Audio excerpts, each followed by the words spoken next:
Executive consultants, you're welcome. In this video, our second video in regards to IAS7, which is cash flow statement, statement of cash flows, we are going to be looking at the number, which we are going to be calling out together. In our previous video, we talked about the theories and we emphasized the key areas. And then we talked of the why, what, and how. So today we are going to do a number, then we'll be applying what you have read in theories, and then we'll be able to understand and appreciate the beauty that is embedded within the standard.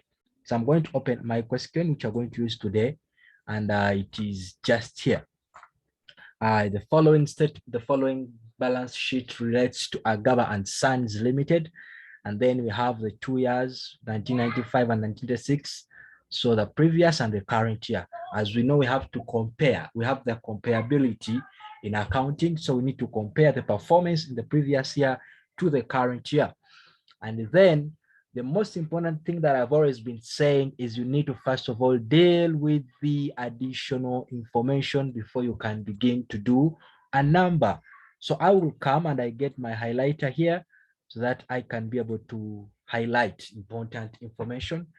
And I'll start because they're telling us during the year, now some non-current assets originally costing 37 million 500,000 had been sold off for 30 millions. In a layman's language, this would be a loss, but we'll find out if indeed it was a loss. And then the accumulated depreciation on these current assets that were sold amounting to 15 millions. That is as per this current year, 1996. And then they're telling us that some similar investment originally costing 225 millions had been sold off as well, but at their book value, meaning there's nothing like depreciation. And then all taxes were paid off. And then no interim dividend was paid during the year. And then they are telling us that the company put up shares and each share was made a 1-for-2 rights issue. So you apply for 1, you get 2, you apply for 2, you get 4, you apply for 4, you get 8 shares.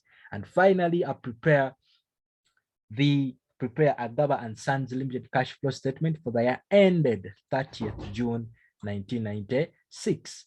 So when you look at the question, back up here, you can see non-current assets, they're increasing, the computer depreciation is increasing, and then we are seeing inventory increasing, we are seeing accounts receivable increasing, accounts payable increasing. And remember, I told you in the previous video, these are free marks for you, a student, or to you who's preparing it for work purpose. It is nothing like a lot of energy wasted. You will simply do the maths, increase, decrease, and then you put it where it's supposed to be respectively. So I will come and then I will look through to see the previous total for the profit, and then we see the current profit. So probably there is a fall, but then we need to find out how to come up with the statement of cash flows. So I will come back here, and like I said, it is very important for you to first of all work out the cash and the cash equivalents. So we will come, we'll consider this as our opening, and then we'll consider this as our closing, or we'll consider this as 1995 and then this 1996. So when we come to our question, we need to find out cash at bank in the previous year was 150, so meaning there was no cash at hand. So we'll simply come, and then in the previous year, cash at bank was 150,000. And then, of course, we know there was nothing in the current year. And then it's the same thing when it comes to the current year. There was nothing in the beginning, but then there was something at the end, which is the current year, and it was a 90,000 shillings. So we'll come to, and then we put our negative 90.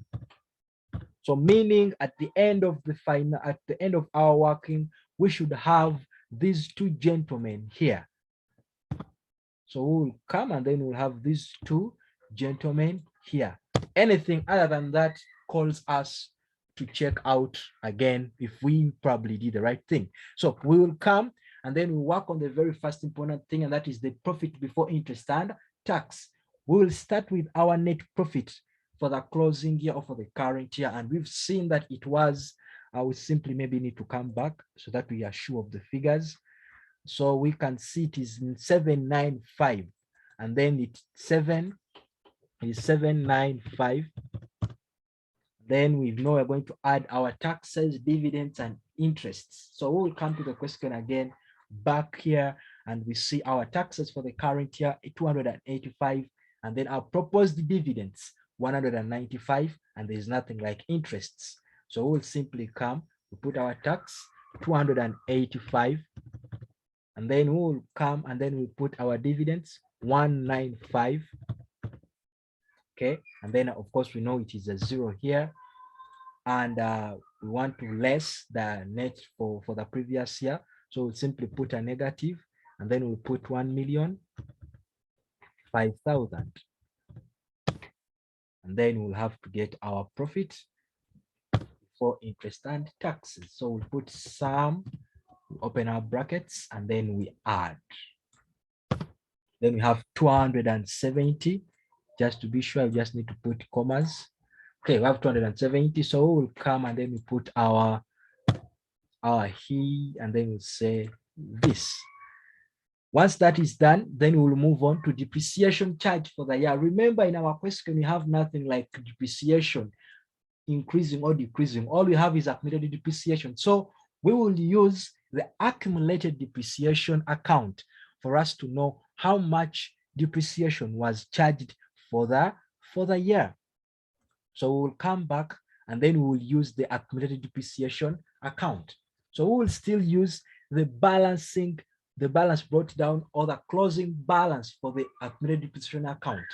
And maybe to be sure, we need to come back to the question. We are seeing 450 as the closing or balance brought down for the year, and then 300 is for the previous year, and it is going to be considered as the opening balance. So we come back and we put our 450, and then we will put add the depreciation for the year. In the bracket, we have asset. So if we sold out any asset, we need to find out how much depreciation did it have as per the year. And if we didn't sell out any asset, then we would put a zero. But because we sold out and we were told 15 millions, so we would put the 15 millions, and then we will less the 300,000, which was for the previous year, so that we can be able to get the depreciation figure for the year. So we will simply add up this, and then we'll get that. We need to be sure if we put 30 instead of 300. So put 300, and then where are we not? Oh, sorry, we put, it has to be a negative. Sorry, Excel is funny, you make a mistake and then everything goes berserk.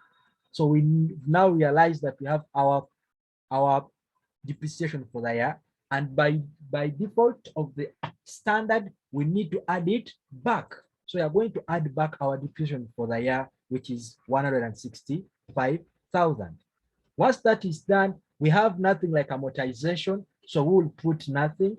And please, if you are a student, you don't need to put everything. You only have to apply, you only have to put things that are applicable in the question given to you. So don't put amortization and then you put a zero. No, you'll be wasting time. And then the other thing that we need to find out, if we had an increase or a decrease in the amounts, so in the accounts payable. So when we come back to our question, we're going to look at accounts payable, and we are seeing there was an increment.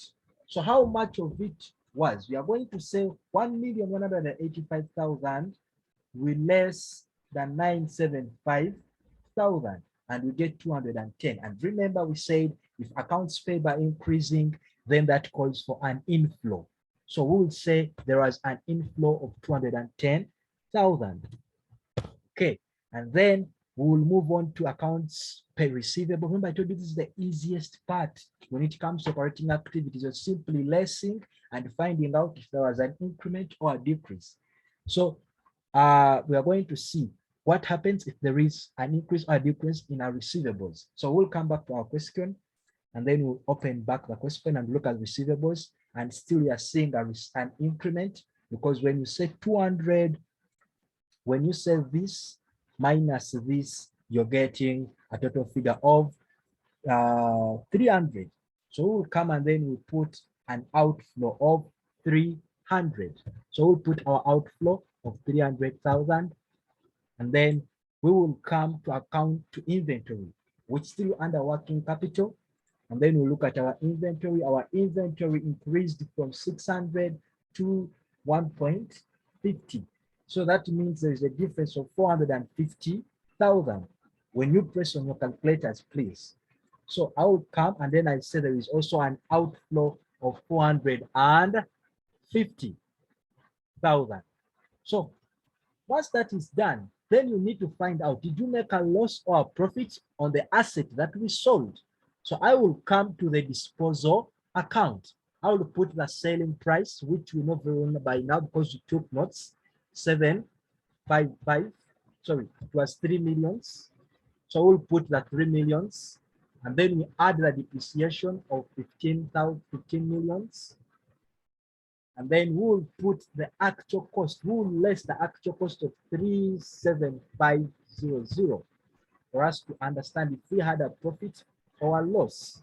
So we'll simply do this, and then we will add.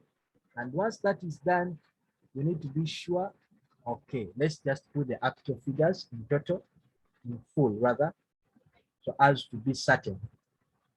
Because these things you might end up missing them.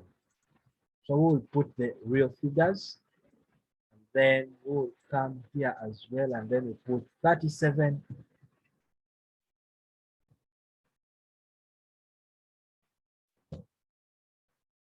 Right. And once that is done, that means, okay, so the problem is here. You see, instead of putting 30, we put 3. So we have our profit of 7.5 million. So we will simply come, because it is a profit that was made, so we have to less it. So we'll come and then say less the profit, because it was a non-cash item. And once that is done, then we'll be able to, because we don't have this, so we have to generate cash. We need to arrive at cash that we generated from our operations, and that will be done by summing up all what we have so far. So we'll simply come and we add up this, so that we get to know that the cash generated from operations is that. It is 112,500 shillings. In our next video, we will continue from there by lessing. We can simply do it very fast, and we less the taxes that we are paid. So we can simply come and we'll come to the taxes. You can see that we have taxes that we are paid of 345. We are not considering this because there are no taxes paid. Remember, no interim dividend was paid, and then all taxes were paid on their due dates, meaning this was in form of a deferred debt, a deferred tax liability. So we'll pay this when it is due, but we're now simply going to pay a tax for this one. So we are going to call it out as an outflow of 345,000 shillings. And then we'll have our net cash, which will be sum. Of course, we may not really need to sum with simply because they're all negative. So we'll put this one here. Sorry, just a moment. And then we will simply say negative this as well. Okay, we'll add because a positive. So we'll add, and then we'll have that. So our net cash flows from operating activities is that. And in our next video, we will continue to see the financing and the investing activities inflows values. Executive consultants, you're welcome. See you in the next video when we are learning